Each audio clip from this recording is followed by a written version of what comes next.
여러분 야구 좋아하세요? 야구 어떠세요?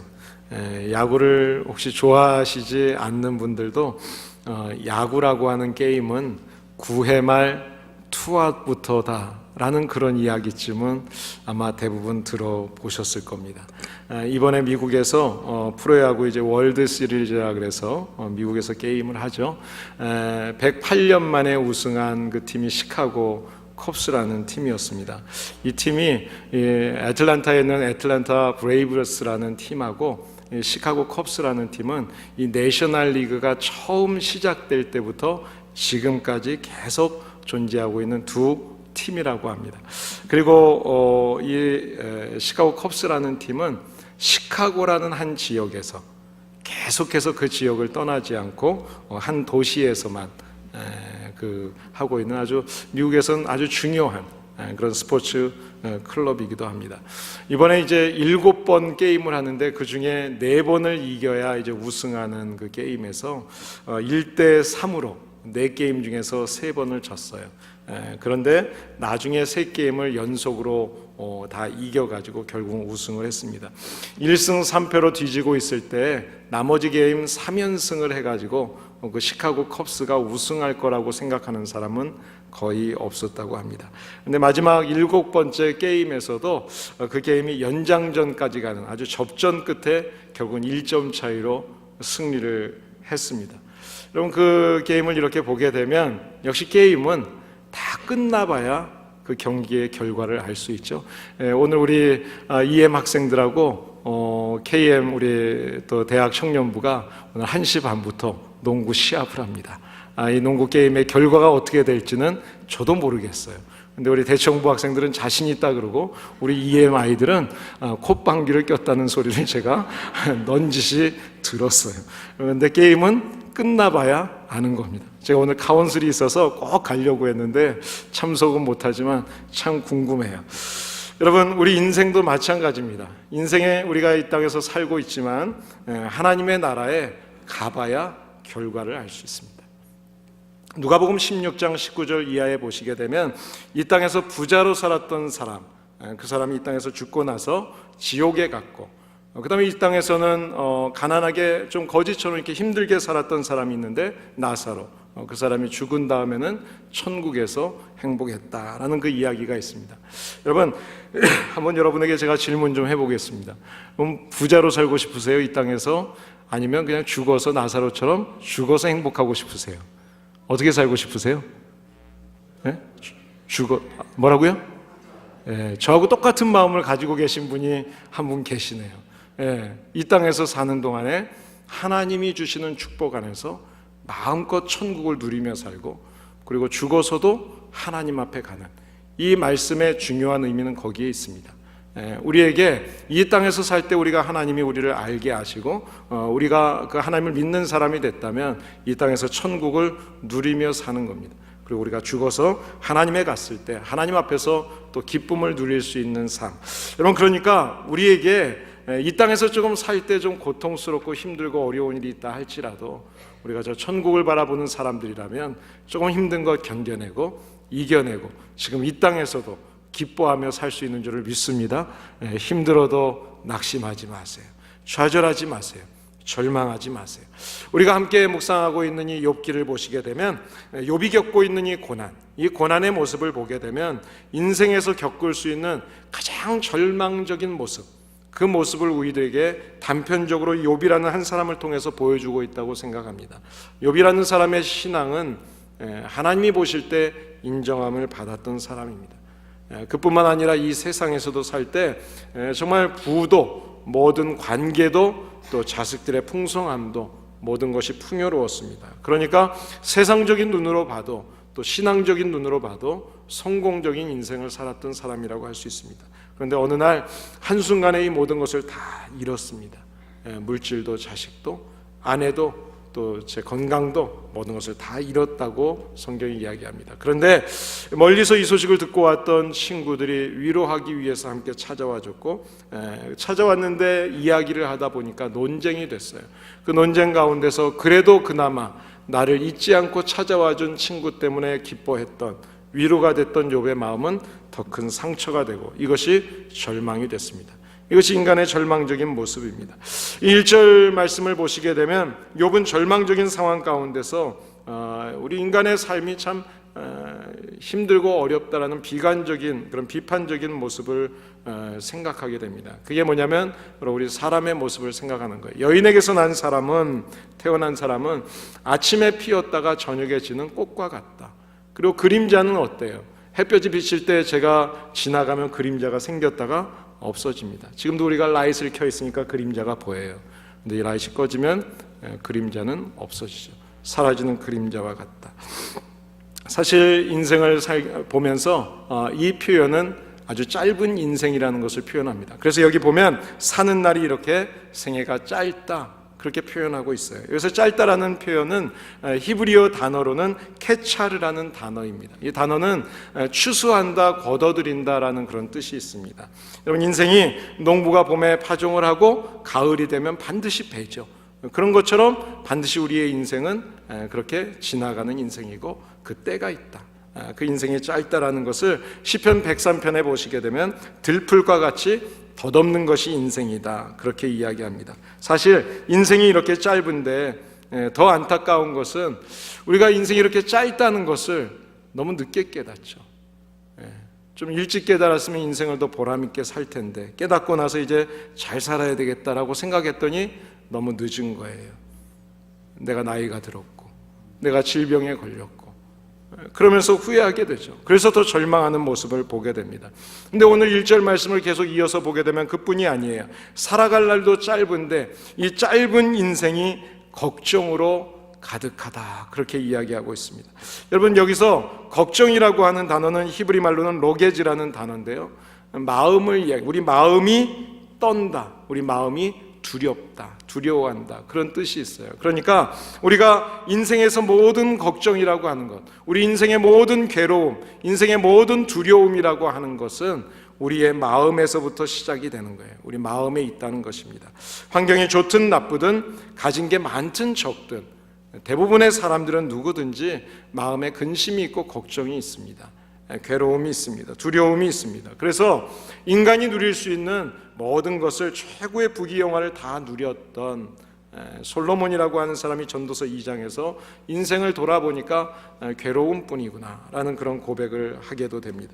이렇게 인생이 괴로운데 안타까운 것은 남들과 비교하면서 지금 내가 기뻐하고 감사할 것도 얼마든지 있는데 감사하지 못하고 비교하면서 마음 아파하고 힘들어하고 더 괴로워한다는 것입니다. 그것이 우리를 더 절망스럽게 하죠. 우리 아이들이 건강한 것만으로도 감사한데 공부 좀 못한다고 비교하고 아이들 때문에 상처를 받고 괴로워해요. 우리가 지금 얼마든지 해를 가리고 우리가 비를 가리면서 살 수 있는 거처가 있는데 우리가 다른 사람들의 큰 집을 보면서 그것 때문에 마음에 섭섭함을 느껴요. 우리가 좋은 옷을 입고 이렇게 건강하게 잘 다닐 수 있는데 명품 브랜드를 입었는지 안 입었는지 때문에 마음에 괴로워하는 사람들도 있습니다. 여러분, 욥은 자기의 모습을 처음에 봤더니 그 모습이 절망적이었어요. 인생이 너무 짧았어요. 근데 그 짧은 인생 중에 걱정이 너무나 많고 괴로움이 너무나 많았다는 것입니다. 그러면 이것이 우리의 인생의 전부일까요? 우리 인생의 전부가 이렇게 짧으면서도 고통만 있는 그런 인생일까요? 그렇지 않습니다. 욥은 그 절망적인 상황 속에서 그 짧고 걱정이 많은 절망의 상황을 넘는 그 너머에 있는 희망을 보게 되었습니다. 자, 그 희망을 어떻게 발견할 수 있게 되었을까요? 그것은 욥은 감당하기 힘든 고난 중에서 하나님께 기도를 시작했습니다. 이 기도를 통해서 내 문제를 아시는 그분께, 해결받을 수 있는 그분께 맡길 수 있게 되었다는 것입니다. 욥기 우리가 읽고 있는 말씀 중에 이 13장, 14장의 말씀은 이제 세 친구들 얘기 가운데 소발이라는 사람이 주장한 것에 대해서 자기의 의견을 이야기하는 겁니다. 한참 이야기하는 그 중에 11장 20절 이후에 보시게 되면 욥이 친구들과 하던 이야기를 멈춰요. 그리고 이제 하나님께 기도를 하기 시작합니다. 여러분, 우리가 하나님께서는 우리가 기도하라는 신호로 때로는 우리에게 절망적인 상황, 그 어두운 밤을 지나게 할 때가 있다는 것을 기억하시기 바랍니다. 이 절망이라고 하는 것, 내가 낙심되고 고통이라고 하는 이 시간은 바로 하나님께서 저와 여러분들에게 하나님을 찾고 기도의 무릎을 꿇으라고 우리에게 주시는 사인입니다. 그런데 하나님의 자녀들이 그 사인을 알아보지 못해요. 이 절망적인 상황 가운데서 하나님이 주시는 사인을 알지 못하고 하나님을 찾지 않는 거예요. 거기에 문제가 있는 것입니다. 어제는 우리 성가대 연습이 있어서 성가대원들이 오후 5시부터 오셨어요. 우리 청장로님이 들어오시면서 들어오다 말고 전화기를 한참 보시다가 저한테 이야기하시더라고요. 저한테도 몇 번 말씀하셨던 친구 이야기를 하시면서 이제 하나님 앞에 부르심을 받아서 소천했다고. 너무 늦게 발견해서, 위암인데 마지막에 발견해서 어떻게 손 쓰지 못하고 시간이 되어서 떠나게 되었습니다. 여러분, 병 중에서 가장 무서운 병이 뭘까요? 암이 제일 무섭습니까? 내가 겪고 있는 그 병이 제일 무서워요? 저도 저희 아버님이 심장마비로 돌아가셨고 저도 콜레스테롤이 높아요. 샥이 몇 번 왔었어요. 그게 가장 무서운 병일까요? 갑자기 가니까? 어떤 병이 가장 무서울까요? 병 중에서 가장 무서운 병은 그런 병이 아닙니다. 자각 증세를 모르는 병이 무서운 병이에요. 내가 지금 어떻게 썩어가고 있는지, 내가 어떻게 죽어가고 있는지를 모르는 거죠. 여러분, 기도 없이 살고 우리가 지금 기도해야만 되는 상황인데도 기도를 안 하고 있는데 거기에 대해서 전혀 위기감을 느끼지 못하고 있다면 그것이 정말 그리스도인들에게는 위기입니다. 그것이 바로 중병에 걸린 거예요. 정말 하나님께서는 저와 여러분들에게 오늘도 이런 절망적인 상황, 힘들고 어려운 상황을 줬다면 하나님의 사인인 것을 믿으시기를 바랍니다. 기도하셔야 돼요. 회개하셔야 됩니다. 그리고 주님 앞에서 새로워져야 하는 겁니다. 지금 많은 사람들이 미국과 한국의 정치 상황을 보면서 상심하고 절망하고 있습니다. 이 절망의 시기에 우리의 삶을 돌이켜보고 이 절망의 시기에 우리의 삶을 반성해야 되는 거예요. 우리 속에 남아있는 모든 옛 것들, 하나님을 믿는다고 했지만 그럼에도 불구하고 말씀대로 살지 못하고 또다시 과거로 돌아가는 그런 더러운 습성들을 깨끗이 씻어내야 될 시기라는 거예요. 이 절망의 시기야말로 하나님께서 우리를 회복시키기 위한, 깨끗하게 하시기 위한 기회라는 것을 여러분 기억하시길 바랍니다. 왜 기도해야 할까요? 에스겔서 36장 36절에 보시게 되면 이스라엘 백성들의 회복에 대해서 하나님이 이렇게 말씀하십니다. 무너진 곳을 내가 다시 건축하고 황폐한 곳에 내가 다시 심어주겠다. 그래서 그 땅을 다시 새롭게 하겠다. 나는 여호와다. 전능하신 하나님, 내가 말하는 것이다 라고 말씀을 하셨습니다. 자, 그렇다면 하나님이 약속하셨으니까, 선언하셨으니까 이루어 주시면 그만입니다. 그런데 이어지는 37절의 말씀을 보시면 주 여호와께서 이같이 말씀하셨느니라. 그래도 이스라엘 족속이 이같이 자기들에게 이루어 주시기를 구해야 할지니라. 사랑하는 여러분, 하나님은 준비해 놓으셨어요. 약속하셨어요. 내가 이루어 주시겠다고 선언까지 하셨어요. 그런데 그럼에도 불구하고 이같이 이루어지기를 기도하지 않으면 이루어지지 않는다고 말씀하세요. 그 이유가 어디에 있습니까? 이어지는 36장 38절에 보시게 되면 그 이유를 분명하게 말씀하십니다. 그런즉 그들이 나를 여호와인 줄 알리라. 여러분, 내가 기도하지 않고 일을 시작해서 뭔가 이루어지면 하나님의 은혜를 잊어버려요. 하나님이 나를 오늘 생명을 주시고 내가 오늘 이 자리에 있는 것을 잊어버려요. 그래서 내 능력인 줄 알죠. 그래서 내 자랑으로 해요. 착각하게 되는 겁니다. 하나님께서는 그래서 이 모든 것이 하나님이 주시는 은혜다라는 것을 인정하도록 하나님께서 약속하셨지만 기도하라고 말씀하신다는 겁니다. 여러분, 성경은 하나님은 사랑하는 백성들에게 때로는 우리의 죄를 깨닫게 하시기 위해서 우리를 절망 가운데로 몰아가신다는 것을 여러분 분명히 기억하시기를 바랍니다. 기억하세요. 이스라엘이 애굽에서 노예 생활을 하게 하신 분이 누굽니까? 하나님이 하셨어요. 왜 이스라엘 사람들이, 유다 사람들이 바벨론에서 포로 생활을 했습니까? 하나님이 하신 겁니다. 그들의 죄를 깨닫도록 하시기 위해서 예수님이 십자가에 달리시게 하신 것 누가 하셨습니까? 하나님이 하신 일이었습니다. 사랑하는 여러분, 하나님이 함께 하셨음을 깨닫게 하시기 위해서 주신 분도 하나님이시고 거두시는 분도 하나님이신 것을 알고 고백하게 하시기 위해서 하나님께서 말씀하신 것을 이루어질 수 있도록 우리에게 계속해서 기도하라고 말씀하세요. 하나님은 이미 준비하고 계세요. 우리가 기도하지 않으면 하나님의 일은 이루어지지 않습니다. 하나님 앞에 나와서 우리가 기도를 시작하게 되면 그때부터 하나님이 일을 시작하시겠다는 거예요. 그러니까 절망적인 상황 가운데 있는 우리들에게 이 기도라고 하는 것은 바로 희망입니다. 절망 저 너머에 있는 희망을 볼 수 있게 해주는 것입니다. 그렇기 때문에 우리가 기도할 수 있다는 것은 은혜예요. 은혜예요. 여러분, 한 걸음 더 나가서 오늘 본문의 14절 말씀을 보시면 나는 나의 모든 고난의 날 동안을 참으면서 풀려나기를 기다리겠다, 그렇게 이야기합니다. 욥은 친구들과 대화하는 가운데 이것이 아니구나, 사람과 아무리 논쟁을 해봤자 소용이 없구나 깨달았어요. 그리고 이제는 내 인생을 맡겨야 될 분을 알았어요. 하나님 앞에 자기의 인생을 맡기고 인도하심을 기다리겠다고 합니다. 이것은 바로 나의 한계를 인정하는 것이고, 그리고 나는 이제 전능하신 하나님의 손길에 맡기겠다는 것입니다. 여러분, 예수님께서도 마태복음 11장에 보시면 수고하고 무거운 짐진 자들아 다 내게로 오라, 내가 너희를 쉬게 하리라 말씀하세요. 우리의 무거운 짐이 무엇인지 아시는 분이 있어요. 지금 친구들에게 수없이 얘기했는데 친구들은 내 고통의 의미를 몰라줘요. 그런데 주님은 이미 알고 계십니다. 아시는 그 주님께서 내게 가져와라, 내게 쉼이 필요하니 나에게 와, 내가 너한테 진짜 쉼을 줄게. 주님이 말씀하고 있는 거예요. 우리 인생의 문제, 무거운 짐을 가지고 주님 앞에 절망스러운 상황 속에서 주님 앞에 나와 맡길 때 그 주님께서 다 들어주신다. 여러분, 얼마나 감사합니까? 내 무거운 짐을 대신 져줄 분이 있다는 것, 얼마나 위로가 됩니까? 얼마나 감사해요. 여기에 바로 희망이 있는 것입니다. 오늘도 주님께서는 오늘 이 자리에 여러분을 기다리고 계셨습니다. 오늘 여러분의 무거운 짐들이 있다면, 건강의 문제가 됐든 경제적인 문제가 됐든 관계의 문제가 됐든, 또 부모님을 위해서, 또 학업 가운데, 앞으로의 인생 가운데 여러 가지 불확실한 미래를 위해서 놓고 기도하는 여러분의 염려가 있다면 주님 앞에 내어놓으시기를 바랍니다. 주님을 믿고 온전히 맡기고 기도하시는 가운데 여러분의 인생을 하나님께서 인도해 주실 줄을 믿습니다. 욥은 이 고난 가운데서 또 한 가지 기도하는 가운데 하나님 앞에 이런 고백을 합니다. 하나님, 나를 기억해 주세요. 오늘 13절 말씀을 보시면 나를 위하여 기한을 정하시고 나를 기억하옵소서.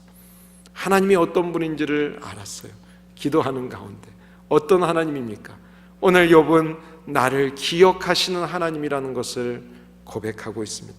우리가 부르짖어 기도하면 약속하신 그 약속을 하나님은 반드시 이루어 주시는 분, 기억하시는 분, 그 약속을 잊어버리시지 않는 분.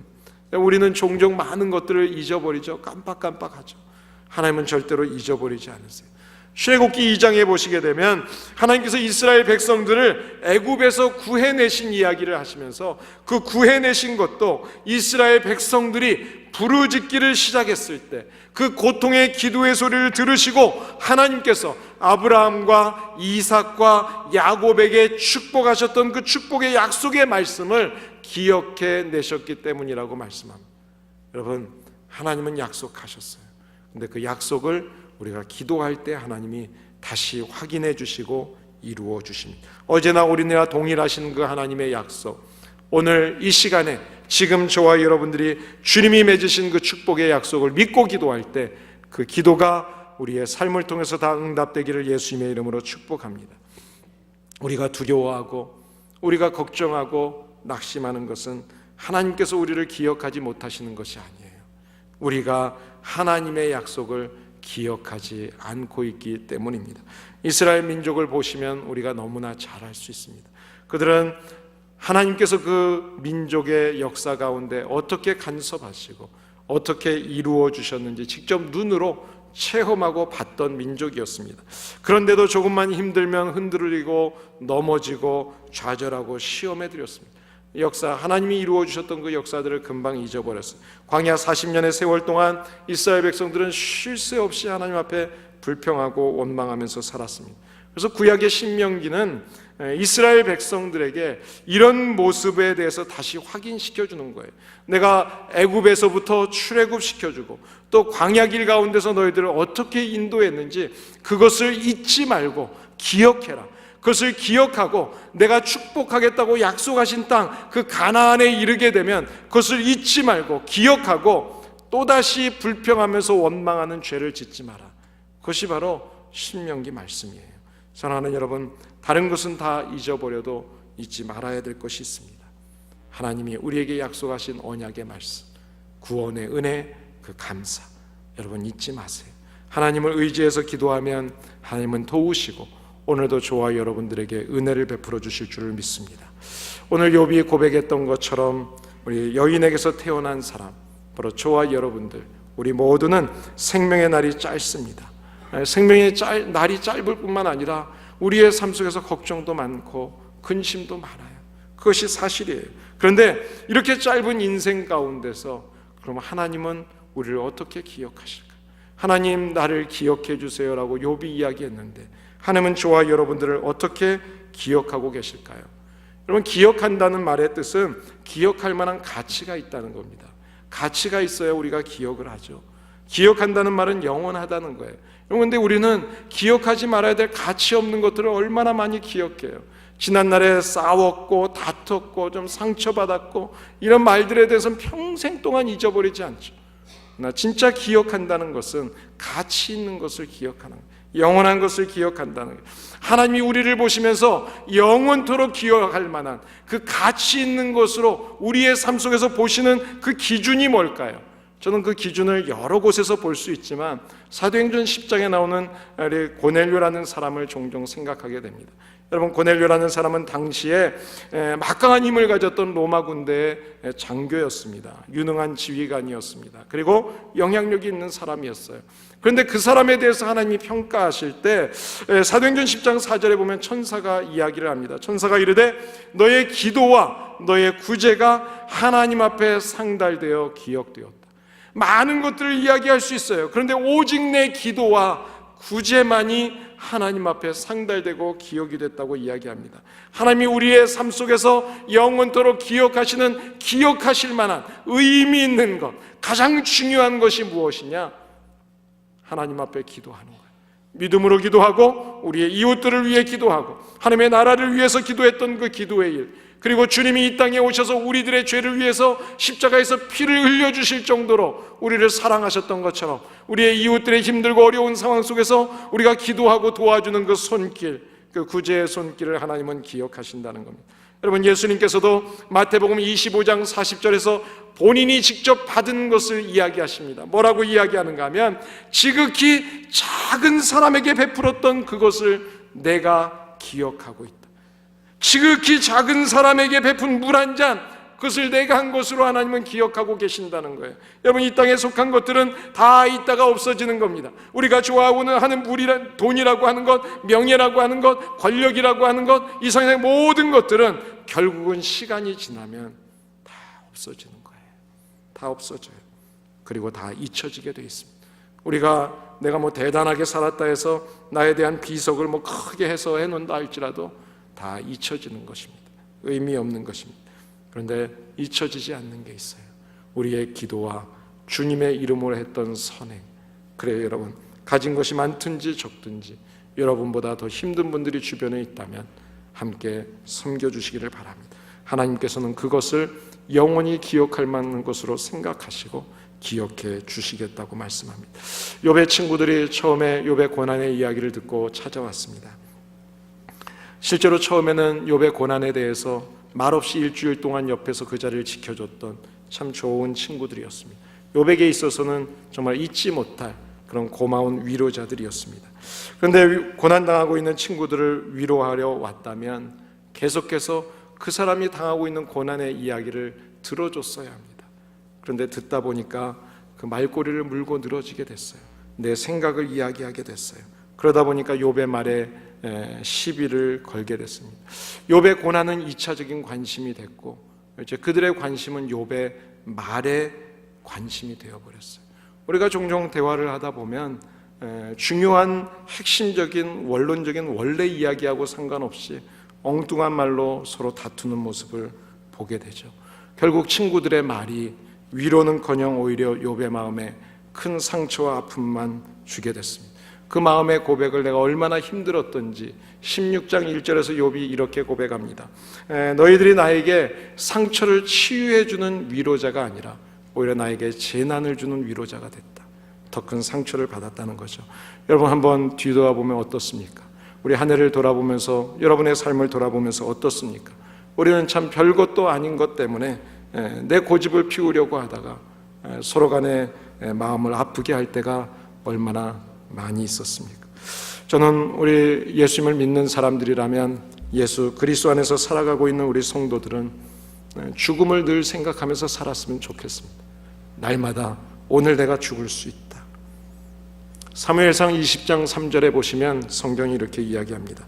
나와 사망의 사이는 한 걸음뿐이다. 여러분 우리가 아무리 건강하고 아무리 대단한 것 같아도 죽음은 멀리 있는 것이 아닙니다. 우리가 아주 가까이에 있는 것입니다. 그것을 우리가 인식하지 못하고 우리가 모르고 살기 때문입니다. 만약 내 삶을 오늘 내가 마친다고 생각한다면 여러분 어떻게 오늘 이 하루를 보내게 될까요?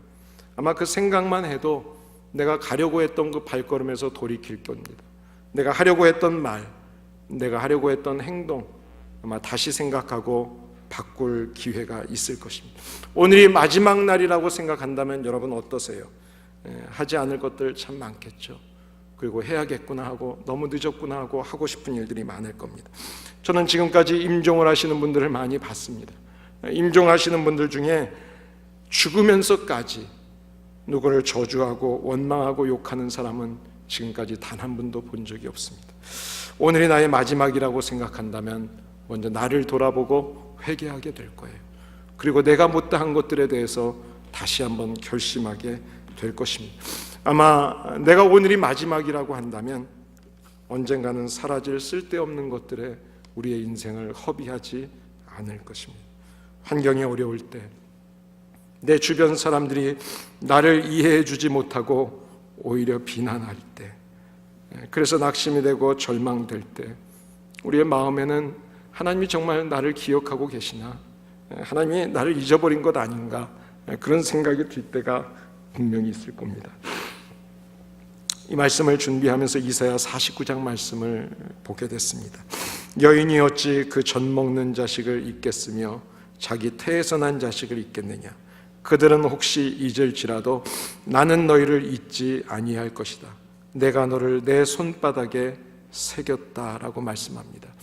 금요일 날 말씀을 마무리하고 준비하면서 이 내가 너를 손바닥에 새겼고 라는 말씀을 보는 가운데 한참을 혼자 많이 울었어요. 여러분, 주님께서 우리의 이름을 기억하시기 위해서 적으실 때 종이에 연필로 볼펜으로 쓴 게 아닙니다. 주님께서는 손바닥에 새기셨습니다. 하나님은 지금 나를 기억하고 계십니다. 나를 아파할 때, 내가 너무 힘들어할 때 우리의 아픔보다 더 아파하시고, 내가 외로워할 때 나보다 더 깊은 눈물을 흘려주시고, 나를 기억하기 위해서 손바닥에 새기시는 하나님. 여러분, 주님이 손에 피를 흘리시면서 못자국이 나시면서 그 못자국 가운데 바로 저와 여러분들의 이름이 새겨진 것입니다. 예수님이 십자가에서 그 손에 못자국에 못이 박히지 않았다면 우리들의 구원은 없어요. 우리 구원을 위해서 주님은 십자가에서 못 박히셨습니다. 예수님이 십자가에서 못 박히는 그 순간 내 이름이 주님의 손에 새겨진 것입니다. 삶이 힘들 때, 어렵고 답답한 일이 있을 때 여러분 예수님의 못자국 난 손바닥을 생각하시기 바랍니다. 누군가 여러분을 괴롭게 하고 힘들게 하고 억울한 말을 할 때, 내 가슴에 못질을 할 때 피를 흘리시면서까지 그 모든 것들을 다 감당하시면서 내 이름을 기록해 주셨던 주님 생각하시기 바랍니다. 혹시 살면서 정말 이것이 내 끝인가, 정말 망하는 거 아닌가라는 그런 생각이 들 때, 여러분 하나님이 나를 잊어버리신 거 아닌가라는 그런 생각이 들 때 잊지 않으셨어요. 주님은 주님의 손바닥에 새겨 놓으셨습니다. 오늘 그 주님의 손바닥을 기억한다면 여러분이 조금 힘들고 어려운 상황이 있더라도 다시 희망이 생길 겁니다. 하나님은 잊지 않았어요. 지금도 나를 보고 계십니다. 때로는 우리를 절망 가운데로 몰아가시지만 그것은 우리를 다시 하나님의 뜻대로 살게 하시기 위함이었습니다. 바로 욥은 그 하나님을, 그 희망을 보게 됐습니다. 나의 희망은 오직 하나님이다, 이것을 깨달았어요. 그래서 하나님 앞에, 하나님 나의 보증이 되어주세요, 내 이름을 기억해 주세요, 주님 앞에 간구했습니다. 주님이 저와 여러분의 이름을 기억하시기 위해서 십자가에서 손바닥에다 우리의 이름을 새겨주셨다면, 여러분 오늘 우리의 가정과 우리 교회와 우리의 삶 속에서 하나님은 우리를 어떻게 기억하실까요? 여러분의 모습 속에 하나님이 기억하시는 모습은 정말 의미 있고 가치가 있어서 하나님이 영원히 기억하시려고 하는 모습, 어떤 모습이 기록되고 있으십니까? 하나님은 오늘도 저와 여러분을 보고 계십니다. 그리고 저와 여러분을 통해서 우리의 기도 생활과 우리의 구제 생활이 하나님 앞에 기억될 수 있기를 원하고 계십니다. 오늘 우리가 예배 시간에 나왔습니다.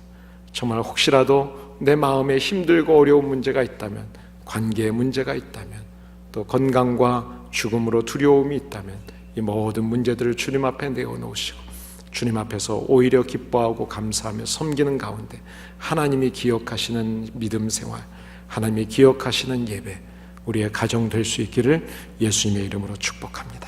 기도하겠습니다. 이 시간에 기도하실 때 한번 지금까지 지나온 삶을 돌아보시면서, 아니 그게 너무 길면 한 주간의 삶을 돌아보시면서 내가 하나님 앞에 기억될 수 있는 일이 무엇이었을까 한번 돌아봤으면 좋겠습니다. 주님은 우리를 기억하시기 위해서 십자가에서 손바닥에 못이 박히시면서 우리의 이름을 기록하셨습니다. 절대로 잊을 수 없는 이름입니다. 잊혀지지 않았습니다. 여러분 힘들고 어려우세요? 하나님은 지금도 기다리고 계세요. 우리가 무릎 꿇도록, 우리가 회개하도록. 그래서 때로는 절망의 상황으로 몰아가십니다. 오늘 힘들고 어려운 문제가 있다면 이 시간 그 주님 앞에 우리의 삶을 돌아보고 주님 앞에 결심하기를 원합니다. 함께 같이 기도하겠습니다. 하나님 아버지 감사합니다. 오늘도 저희들을 주님 전으로 인도하셔서 주님 앞에서 우리의 모습을 돌아보게 하시고 주님의 십자가에 못 박힌 그 손자국 우리 다시 한번 기억하면서 힘들고 어려운 상황 속에서 다시 용기를 내야 한다는 것을 깨닫게 하여 주시니 감사합니다. 하나님, 거칠고 힘든 세상 속에서 하나님, 내가 실패하고 정말 깜깜한 길을 걷는 것 같다 할지라도 우리 주님이 함께 하시고 우리 주님이 나를 잊지 않으시고 우리를 일으켜 주신다는 것을 기억하고 오늘 주님 앞에 엎드립니다. 하나님, 정말 유학 와서 힘든 생활 가운데 정말 잘 이루어지지 않는 이 언어 문제 해결하려고 노력하고 또 부모의 기대를 쫓아서 정말 최선을 다해서 공부하려고 하는 우리 젊은이들에게 주님께서 힘을 주시옵소서, 능력을 주시고 지혜를 주시옵소서, 담대함을 주시옵소서. 아버지 하나님, 이민 생활 가운데 1세대로 와서 힘들고 어렵고 이 지친 생활 가운데서 낙심되고 좌절한 모습이 있다면 하나님 용기를 내게 하여 주시고 이 땅에서 하나님이 우리를 통해서 이루어지고자 하는 그 계획이 있다는 것을 분명히 믿게 하여 주시고 다시 용기를 얻고 우리 주님의 피 묻은 손자국 기억하면서 다시 일어나게 하여 주시옵소서. 하나님, 힘들고 어려운 상황 속에 하나님이 나와 함께 하심을 잊지 않게 하여 주심을 감사합니다. 오늘도 이 예배의 자리로 나오게 하여 주심을 감사합니다. 우리를 기다리고 계시는 그 하나님 앞에 기도하게 하여 주시니 감사합니다. 하나님, 이 기도를 들으시고 이제 우리가 기도를 시작하여 싸우니 하나님 일하여 주시옵소서. 하나님, 반드시 이루어진다고 하셨사오니 주님 이루어 주시옵소서. 주님 이루어 주심을 믿습니다. 주님 감사합니다. 예수님의 이름으로 기도합니다. 우리 다 같이 일어나셔서 함께 찬양하시겠습니다. 우리 주님의 손자국 생각하면서 찬양합니다. 거친 세상에서 실패하거든 그 손 못자국만 줘라. 고된 일 하다가 힘을 얻으리 그 손 못자국만 줘. 그 손 못자국만 줘라. 만져라 그 손목 자국 만져라 주가 널 지키며 인도하시리 그 손목 자국 만져 내가 어둠 속 길을 갈 때에 걸어갈 때에 그 손목 자국 만져라 주가 참 평안 내게 주시리 그 손목 자국 만져라 그 손목 자국 만져라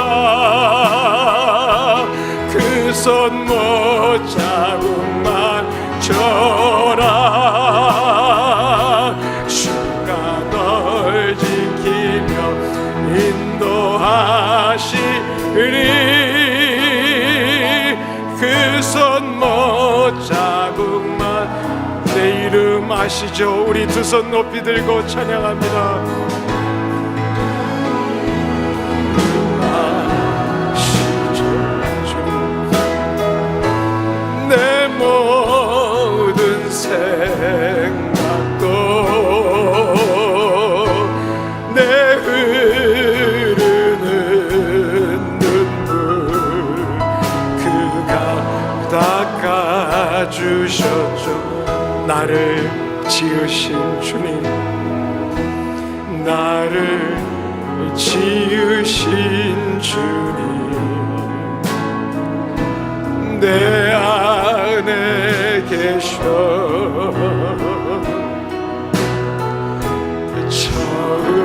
처음부터 내 삶은 그의 손에 있었죠. 그는 내 아버지 그는 내 아버지 난 그의 소유 내가 어딜 가든지 어딜 가든지 날 떠나시 않죠. 내 이름 아시죠 주님 내 이름 아시죠 내 모든 생각도 내 흐르는 눈물 그가 닦아주신 내 이름 아시죠 주님 내 이름 아시죠 내 모든 생각도 아바라 부를 때 아바라 부를 때 그가 들으시죠. 주님 감사합니다.